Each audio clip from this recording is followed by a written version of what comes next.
have mixed your spice blend and decided what the package size is going to be, the weight per package, then you go to recipal and you put all that information in to generate your labels. The nutrition information, the ingredient information, everything that's going to have to be on the label, and I'll go after that later. So you don't need gloves to do your labeling for your packaging. Okay, you can order your labels, as a matter of fact, but keep in mind you're going to have a permanently marked expiration date on your packaging, and so you have to keep that in mind when ordering certain quantities of packaging that might be already pre-printed if you want to do that. When you're small, you can print labels at home. Okay, you can get full sheet label paper, all right, and then print your labels and cut them out using a high quality paper cutter. The one I have is Dale DAHLE 550, and I'll put a link below to that. I think it's pretty good for cutting small quantities of labels. Okay, there are also labeling machines. It just depends on how big you get, but when you're starting out, chances are you're going to be doing it this way. And so I have some Mylar bags that are food grade.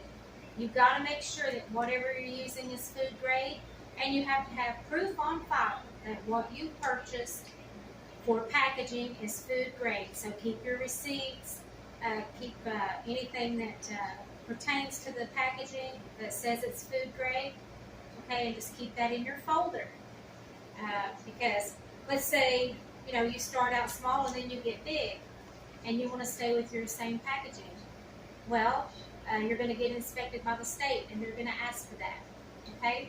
And so you always want to label your packaging before you put the spices, because if you try to put the spices first, that residue gets on the outside of your packaging, and then your labels won't stick. So you have to do it in that order. You have to put your labels first. That's the front, and then the back. You have to put your labels first, and then fill your packages with your spice blends. That way you won't have that residue and that problem getting your labels to stick. Now, this is very time consuming, and like I said, this would be, probably the way you would start out. If you had thousands and thousands of packages to fill, you wouldn't do it this way. Also, you wouldn't fill your packaging manually, okay, with like a scoop and a scale. You would have like a powder filler machine. I'll talk more about that. A powder filler machine, the better ones are going to start at $1,000. I've read reviews of the ones that cost less than that, and the reviews are not good. So you're going to have to prepare to spend on powder filler machines to dispense your spice blends into your packages. Okay. So now I'm going to get on with filling my packages, and I'll explain more about that here in a moment. Now I'm going to talk to you about filling your packages. Okay, your hands are going to have to be washed, and you're going to have to wear gloves. Okay, and you're going to need a really accurate scale. Okay, if you're going to be in a commercial kitchen, but for a home kitchen, you can get away with a home scale. Okay, in most cases. Now, this is my spice mix. This is my chili blend, mild chili blend. And before I start packaging, I want to shake it up. Okay, I want to make sure it gets mixed really well because it settles. And it needs to be in an airtight container. And all of your food products need to be stored in a manner where nothing can get into them. Okay, and they need to be stored. In some states, it's 6 inches off the floor. Some states, it's 12. Just say 12 inches off the floor, and not around any chemicals. Okay? And so I'm going to remove my lid. All right? And Then I'm going to tare my packaging, T-A-R-E. So subtract the weight of my packaging. So I'm going to turn the scale on. I have it set to grams, and each of these packages is going to hold 32 grams. So while I have gloves on, before I start, I open all my packages. You don't want to open them without gloves, okay? So I'm going to do, okay, the tare, by the way, is 5 grams, so my bag weighs 5 grams. And if you're going to be doing your own labels, you have to tare with the labels on, okay, because that gives you the correct weight of your package. And so now I'm going to go for 32 grams. That's about a quarter cup, okay? I need a little more. It says 29. Need a little bit more. It says 30. See, this is why if you got big, you would need, okay, now it says 32 grams. You would need a powder filling machine that brought the package up under the nozzle, and then the spice blend would shoot down through the nozzle into the package, and then you would just keep assembly moving like that, and it would happen a lot quicker.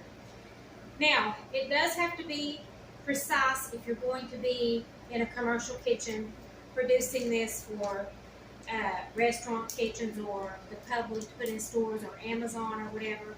When you're producing in a home kitchen, you know, you can maybe be a gram off. Now, I've got this package now, front and back. Labels are on. I said labels go on first. And now, after I do all of my packages, I'm going to take a crimper and I'm going to seal, because you have to have a safety seal on each and every package, okay? So that it shows that it hasn't been tampered with and that it's safe to open and consume. Okay, there's different types of sealers, and you'll have to experiment with the heat level. This is a bar sealer, and it's just going to put a single melted bar sort of strip across the top.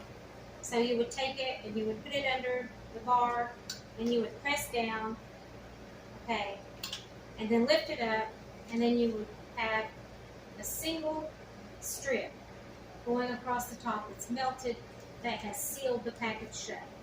Then there's the crimper, the crimp sealers, okay, and this one is short, and so I would have to go across the top twice to use the crimp sealer, okay. These do come in longer sizes, so if you want them to be crimped at the top, do that, okay. Again, this is going to be time consuming, and the bigger you get, the better and faster your equipment has to get, but I'm just showing you how to basically get started with a spice business at home, doing small production in the beginning. So now I'm going to continue to fill my packages, and I'm going to come back and show you a video about how recipal works and about how to do your labels and everything, how to set things up on recipal. Okay, let's take a quick look at what is required for labeling. You're going to have the name of the spice. In this case, it's solasta chili seasoning mix. You're going to have a nutrition facts label, and as I said before, recipal will generate that for you. Then there's an ingredients list, okay? And if you're going to be using something like silicon dioxide, which is, you have to use the food grade version, it can't be more than 2% of the spice blend. And then you're going to have the company information, the address where it's packaged. You're going to need like a phone number, an email. If you're going to be doing it at home, it's you have to put a label on the product. This one says this food product was manufactured and packaged in a private home not licensed or inspected. I think that Tennessee has done away with that requirement, but I have it there just in case. You're going to need the date it was packaged, the best by date, and the way you come about the best by date is you take all of the spices you used, and you write down all the expiration dates of each individual spice. And you will use the date of the spice that expires first. So let's say you have the Onco chili powder, and it expires on December 23rd, 2024. And then you have this other spice, let's say garlic, and it expires January 20th, 2025. You're going to use the 2024 date of the spice that expires before any other spice. So the one that expires first is the date that you use for this figure here. You're going to need a lot number. 8 digits might work nicely. I've heard that 8 digits is the way to go. A SKU number, okay? And you're going to have to keep records of all of this. Keep it in like a notebook or whatever, in case there's a recall, okay?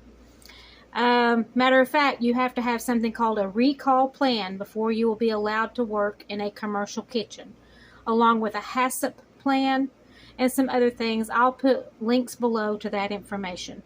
You're going to need a barcode, especially if you're going to eventually be selling out of stores or Amazon or whatever. There is a company called Barcodes Talk, and you can buy barcodes for about $2 a piece. That's not $2 for every single package. You buy a barcode and it costs you $2. All right. And your barcodes will have to be different for each spice. Let's say you have 4 or 5 different spices. They'll all be a different barcode. Okay. So, let's see. And then you'll have, of course, the name of your spice. You should probably have some sort of recipe that tells people how to use your spice. I also have YouTube videos that explain how to use each of my spice blends. And you have to have the weight in grams and ounces. You have to put the name of the spice, the address. Well, that's over here also, but it's on the packaging twice. I always say that the package has not been tested. I'm sorry, the product has not been tested for gluten, because in order to say something is gluten-free or whatever, you have to send it off for testing to a lab, and that's going to cost anywhere from probably $800 to $1,400, depending on the product and where you send it. And so you can't really make special claims about something like it's good for your health, it's great for your hair, it's, you know, great for digestion or whatever. So I don't make any claims about my products like that, because I don't want to have to send them off for testing in order to be able to make that claim. Now, in the state of Tennessee, my spice recipes, as long as they're dry spice blends, do not have to be sent off to a lab for testing, as long as I'm not making special claims about them, like gluten-free or something like that. And as long as they have the required nutrition label, ingredients list. The ingredients are in this order. You'll put the ingredient that has the highest quantity first and then the lowest quantity last. But Recipal does this automatically for you if you just enter the information from the products that you use into the Recipal system. So that takes a lot of work out of it for you. I also let people know that it's manufactured in a facility that may also process allergens such as milk, eggs, fish, shellfish, tree nuts, peanuts, wheat, and soy. Those are the 8 major allergens. Okay. Let's see. And like I said, I let people know where it's packaged. Like I said, that's on here twice for some reason. Anyway, so this meets most state requirements, if not all of them, as far as labeling goes. And your packages, let's say you say it has 32 grams of product, it has to have 32 grams of product exactly, okay? If you are selling commercially, like wholesaling to restaurants or selling through Amazon or something like that, okay? If you're producing out of your home and selling in another way, you know, making private sales, then you probably don't have to have that. as far as being exact with your measurements. You can probably just, take a quarter cup scoop, and, that's probably going to be about 32 grams. But, check with your health department and state laws and all of that, and be sure that your packaging and labeling requirements, your manufacturing facility, and everything is cool with the state and cool with the health department, and all of that. Now, if somebody has a reaction to your product or gets sick from it or claims that it might not even be your product, it could have been something else, but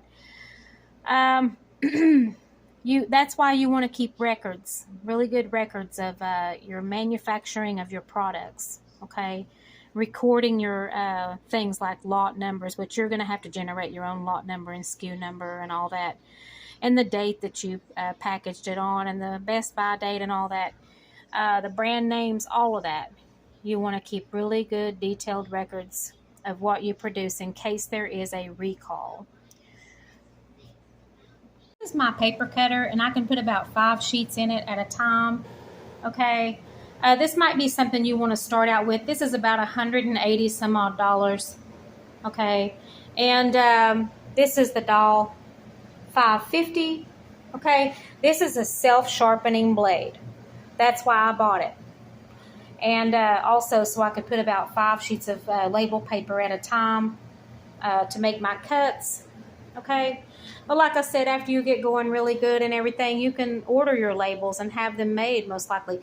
You can also get co-packing done. There are some companies that will do co-packing for you if you don't want to package your own products. You can send them the recipe, okay, for what it is you're manufacturing. I would advise that it would be products that you are already buying from them. That way you will have a consistent product, because let's say you're buying Walmart brand stuff and you're manufacturing it and it has a certain flavor, and then you go to co-packing. You go to another company like Great American Spice Company or something like that and ask them to do co-packing for you. Well, they're going to be using their own spices, and they might be slightly different, and it might give you a completely different result. So when you're purchasing spices, when you're getting started, make sure that you are conscious of the brands that you're using, and make sure that it's something that can be translated into bulk without changing the flavor. Okay, because if I buy chili powder from Great American Spice Company, it's going to taste different than the chili powder I buy from Fiesta. You get the idea? And I think a good rule of thumb is make sure that when you're getting started, you're not using anything that you can't buy in at least 5-pound quantities, unless it's insanely cheap in smaller quantities. Like that Walmart Cajun seasoning, it's insanely cheap, and so I could buy several 1-pound quantities of it, and it wouldn't really hurt me, okay? So you have to keep that in mind too, and you have to, when you're buying in bulk, you have to keep in mind that you want to be able to sustain and maintain a supply. Like for instance, let's say you buy some chili blend that's already mixed, and it's mixed by a particular company, and let's say it's a mom and pop, and you get to selling that really well. You've mixed it with maybe a few other ingredients. All of a sudden it's discontinued and you can't find it anymore. That's going to change the flavor of your product quite significantly. You're going to have to completely reformulate in some cases. So try to make sure that you are buying from very stable companies that will be able to consistently give you, send you the products that you need. Okay? So those are just some tips and tricks, I guess you could say, to the spice business. And I appreciate you listening. If you have questions, drop them below. Thank you and have a great day.